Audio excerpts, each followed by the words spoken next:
Открываем капот и снимаем верхнюю крышку двигателя. Проверяем уровень и состояние технических жидкостей. Осматриваем подкапотное пространство на отсутствие повреждений внешних элементов двигателя. Поднимаем автомобиль и снимаем защиту картера.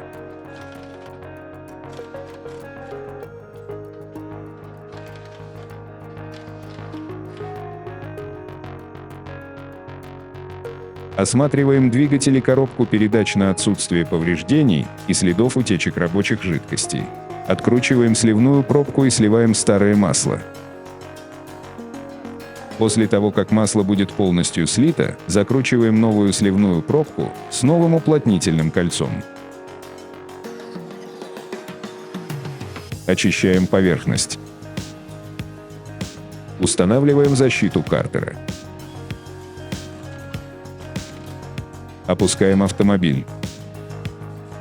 Откручиваем крышку корпуса масляного фильтра и извлекаем крышку вместе со старым фильтром.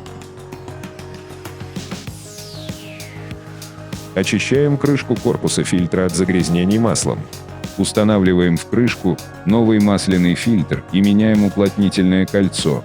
Устанавливаем и закручиваем крышку корпуса масляного фильтра.